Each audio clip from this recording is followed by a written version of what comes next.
Ok, cette vidéo va tout changer pour toi sur la partie vente. Je peux te garantir que si tu es un entrepreneur ou si tu as une offre que tu veux vendre et que tu as certains blocages, que tu as certains challenges ou même juste tu veux devenir un crack de la vente, reste bien jusqu'à la fin. Donc, déjà, c'est qui ce pélo là avec une putain de chemise Pierre Cardin au bord d'une piscine qui est en train de te parler de vente? Ok, qui je suis concrètement et pourquoi est-ce que je te fais cette vidéo sur la vente? C'est quoi ma légitimité au final? Moi, c'est Tristan, et du coup, ça va faire 3 ans que je fais de l'entrepreneuriat, et je suis passé par les enfers, d'accord? J'ai fait une grosse traversée du désert dans laquelle j'ai pas généré de sous, jusqu'à ce que je trouve ma voie, en fait, dans la vente, dans le closing. J'ai closé pour des dizaines d'infopreneurs, des très connus, des Yomi Denzel, des majors, bref, je suis allé dans plusieurs équipes commerciales de gros infopreneurs, j'ai closé des dizaines de milliers d'euros de chiffre d'affaires au téléphone, j'ai gagné, j'ai réussi plein d'appels de vente, j'ai foiré aussi plein d'appels de vente et du coup j'en ai pu tirer des leçons justement que je vais t'enseigner aussi dans cette vidéo. Bref, j'ai un très gros passif sur la vente. La vente, c'est une grosse partie de ma vie, c'est ce qui me fait kiffer. Aujourd'hui, c'est ce avec quoi je suis aligné et donc c'est pour ça que je vais pouvoir justement à travers cette vidéo te donner les stratégies globales qui vont te permettre toi de pouvoir vendre plus et surtout arrêter de perdre du cash en fait. Là, concrètement, aujourd'hui, tu perds du cash, tu perds de l'argent, ok? Donc, déjà, premièrement, avant de parler de script de closing, avant de parler d'étapes concrètes pour closer, pour faire du chiffre d'affaires, etc., j'aimerais aborder un point qui est le plus important, c'est que tu closeras jamais comme tu pourrais closer. En tout cas, tu vas jamais faire autant d'argent que tu pourrais en faire si tu n'as pas l'énergie qu'il faut. L'énergie, c'est vraiment la base en vente. L'énergie, c'est un transfert. J'allais dire un transfert de poids, mais non, du coup, c'est un transfert d'énergie que tu vas faire de toi vis-à-vis de ton prospect. Et pareil, si tu n'es pas certain de ton produit, si tu n'es pas certain de ce que tu fais, la vente ne se fera pas, d'accord? Et c'est ça le plus important. C'est 90% c'est de l'énergie et 10% c'est des stratégies. Alors ne t'inquiète pas, tu peux rester sur cette vidéo, les 10% de stratégie, je vais aussi te les donner, d'accord? Mais c'est important de faire un point sur ces 90% d'énergie. Parce que si tu n'as pas ça, tu ne pourras pas passer au step supérieur en fait dans ton business. Ok? Donc l'énergie c'est vraiment le truc qui va faire que la personne elle va te faire confiance. Parce qu'elle va se dire ok, ce gars-là, ok, peut-être qu'il a une gueule de jeune, peut-être qu'il n'a pas la meilleure coupe de cheveux du monde, mais quand il me parle, il a de l'énergie. Quand il me parle, il croit en ce qu'il dit. Voilà, j'espère que déjà tu as compris cette partie-là. Maintenant, évidemment, il y a plein d'exercices que tu peux faire qui vont faire que tu vas améliorer ton énergie, tu vas améliorer ton intonation et tu vas pouvoir faire, voilà, je te donne un tips rapide, tu vas pouvoir faire des variations dans ton appel de vente, dans ton appel de closing, des variations dans ton intonation qui vont permettre à la personne de se reconnaître dans ses propres propos, qu'elle te parle de ses douleurs, qu'elle te parle de ses rêves, de ses ambitions, bref, il faut que toi tu puisses l'amener un peu comme une danse à pouvoir, je dirais, on pourrait dire décupler tous ces points d'ancrage en fait, que ce soit des douleurs, que ce soit des rêves, et ça se fait de par l'énergie, ça se fait de par l'intonation, et bien évidemment quand tu vas pitcher ton offre, il faut que tu sois certain de ce que tu fais, certain de ce que tu vends. C'est tout, c'est aussi simple que ça. Maintenant pour parler rapidement, mais très efficacement, de toutes les étapes dans ton script de vente que tu vas devoir mettre en place, déjà j'aimerais faire un point rapide sur le VACOG. Alors le VACOG c'est quoi? Dans ton appel de vente, ce qui fait que certainement les personnes avec qui tu échanges sont pas prêtes à poser des 1K5, des 2K, des 2K5, des 3K dans un accompagnement et qu'elles te disent qu'elles ont besoin d'y réfléchir ou qu'elles doivent en parler à leur femme, c'est simplement parce qu'elles te font pas confiance à 100%. Pourquoi? Parce que tu n'es pas allé assez deep, tu n'es pas allé assez loin dans la questiologie et tu ne lui as fait pas prendre sens complètement de sa situation. Encore une fois, que ce soit de ses douleurs, de ses rêves, en fait. Quand tu vends, par exemple, un programme d'accompagnement fitness pour faire du sport, tu le sais très bien, tu l'as vu dans d'autres vidéos, hors que la mienne, il ne faut pas vendre directement le fait que tu vas l'accompagner de manière sportive, mais tu vas lui vendre le fait que quand elle enlève son t-shirt sur la plage, elle se sente bien, elle se sente en confiance, que le gars il puisse aller draguer des filles sans trop de problèmes. Voilà, c'est ça que tu vas vendre, en fait. Et c'est ça qu'on veut.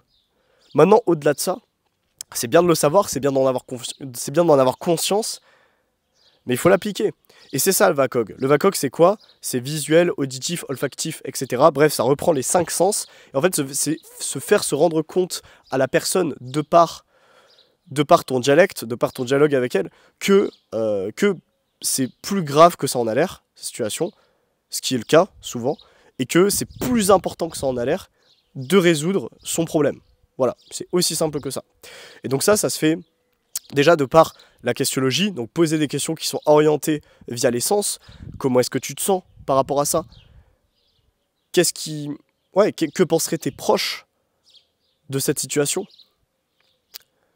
Comment, juste de manière profonde, comment est-ce que tu te visualises, donc visualiser donc le visuel, encore une fois, comment est-ce que tu te visualises atteindre cette situation X, atteindre cette situation rêvée? Comment est-ce que tu te visualises? Ou à contrario, qu'est-ce qui te fait peur? Donc là, on est dans la sensation. Qu'est-ce qui te fait peur quand tu me dis que tu veux quitter ton travail? Quand tu me dis que tu es en surpoids depuis 5 ans? C'est quoi qui te fait peur? C'est quoi les sensations?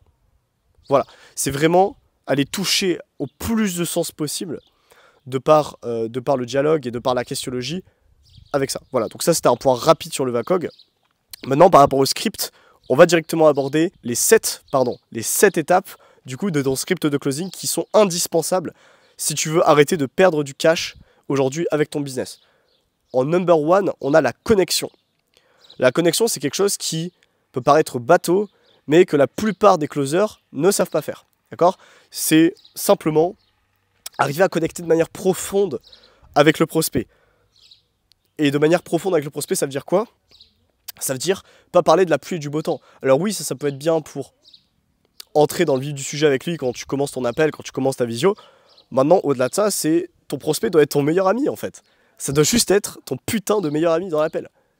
Et je te dis pas ça de manière fake, ou voilà, aller faker certaines émotions, etc. Faire semblant de t'intéresser à certains sujets pour lui, mais vraiment comme si tu rencontrais pour la première fois une personne, c'est faire la meilleure impression possible.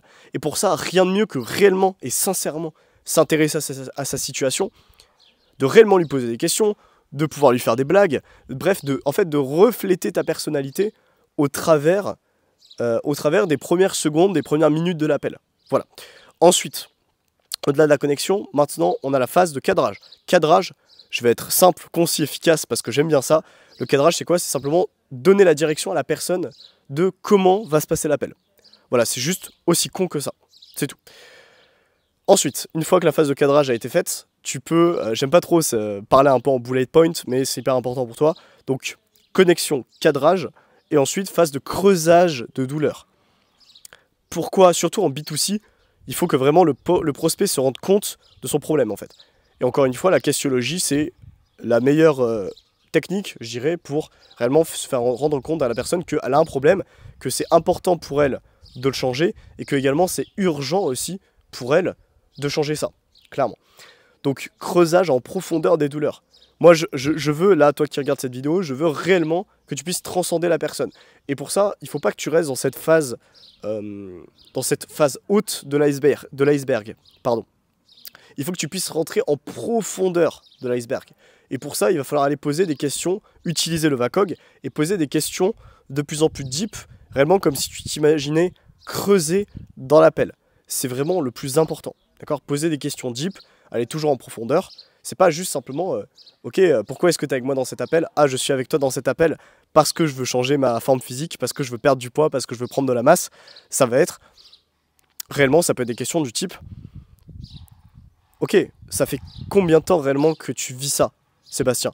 Ah ok, ça va faire X temps que je vis ça. Mais ça a quoi comme impact concrètement là dans ta vie de ne pas arriver à prendre de la masse, d'être skinny? Ça a quoi comme impact dans ta vie? Bah encore une fois, je suis pas à l'aise dans mes relations, je suis pas à l'aise avec mon physique, quand je me regarde dans la glace, j'ai pas confiance en moi. Ok, est-ce que tu peux me donner des exemples concrets aujourd'hui de moments où tu te sens mal? Enfin, tu as compris. Voilà, tu as compris derrière. Encore une fois, ça va être à toi de faire le travail, de poser les bonnes questions, mais c'est vraiment creuser les douleurs. Ensuite, il y a la phase de visualisation positive. On peut appeler la phase de rêve. J'aime bien appeler la phase de rêve, de visualisation positive. C'est l'inverse du creusage de douleur. C'est aller creuser les rêves, les ambitions de la personne. Et pourquoi est-ce qu'elle est avec toi? Pourquoi est-ce qu'elle veut faire ça? C'est quoi sa flamme intérieure? C'est quoi qui bouillonne en elle et qui fait qu'elle veut réellement changer sa situation? Qu'est-ce qu'elle veut atteindre? C'est quoi ses objectifs? Pourquoi c'est important pour elle d'atteindre ses objectifs. Ok? Une fois cette phase de rêve effectuée, là, on va pouvoir commencer à rentrer dans le sérieux. Parce que là, maintenant, il va falloir faire quelque chose, encore une fois, que la plupart des closers, des vendeurs, des entrepreneurs n'arrivent pas à faire, c'est faire le pont entre les deux. C'est faire le pont entre cette phase de creusage des douleurs et cette phase de visualisation positive. D'accord? Donc, j'aimerais que tu t'imagines dans une... on pourrait appeler ça une highline, ou une skyline, plutôt. Tu sais, ce sport dans lequel tu as deux falaises et il y a une ligne, il y a comme une corde entre les deux, une corde en plastique ou je sais pas quelle matière, et où la personne elle va aller marcher tout au long de la corde pour aller rejoindre les deux falaises. Bah vraiment, les douleurs et les ambitions, c'est ça. Et toi, ton rôle, ça va être d'aller créer ce pont entre les deux. Ça va être d'aller créer cette skyline, en fait. Et de, automatiquement, avec ton dialogue, avec ton dialecte, de pouvoir aller lui faire se rendre compte que, bordel, elle va avoir besoin de toi si elle veut changer sa vie. Voilà. J'espère que tu as compris ce concept de pont entre les deux. C'est hyper important. Encore une fois, utilise la questionologie pour ça. C'est simple, mais efficace, en fait. C'est ok, qu'est-ce que tu attendrais de moi par rapport à ça? Qu'est-ce qui fait que tu n'as pas réussi à résoudre ce challenge tout seul? Voilà, ça peut être des questions comme ça. Encore une fois, à toi de voir, par rapport à ton avatar client, quelles sont les questions les plus efficaces pour répondre à ça. Une fois que ça c'est fait, une fois que le pont entre les deux a été fait, tu peux commencer à pitcher ton offre. Pitch ton offre. Aussi simple que ça. Et encore une fois, je reviens à ce que j'avais dit au début, mais le plus important avec le fait de pitcher son offre, c'est la certitude et c'est la confiance que tu vas dégager quand tu vas parler de ton produit, de ton offre et de ce que tu peux apporter comme valeur à ton prospect. Gestion d'objection, ça c'est la fin, c'est la finalité. C'est ok, si la personne, si tu as bien fait ton taf, normalement tu n'as pas d'objection. Et la personne, elle est directement prête à démarrer avec toi. Maintenant, il y a un monde dans lequel la personne, elle va quand même avoir des objections. Et dans lequel elle va quand même émettre quelque chose de... soit des questions, soit un peu des peurs, des doutes qu'elle a enfouis au fond d'elle et qui l'empêchent de concrètement passer à l'action avec toi. Dans cette phase d'objection, ça va être, je dirais, capital pour toi de faire en sorte de rassurer la personne et de réellement, encore une fois, en utilisant la questionologie, pouvoir réellement comprendre qu'est-ce qui lui fait peur en fait. C'est quoi qui l'empêche d'avancer avec toi. Et je peux déjà te mettre un petit spoiler dans cette vidéo. Spoiler, c'est que 3 choses qui l'empêchent d'avancer avec toi. C'est soit elle n'a pas confiance en toi, soit elle n'a pas confiance en ton produit, soit elle n'a pas confiance en elle-même. Voilà, c'est aussi simple que ça.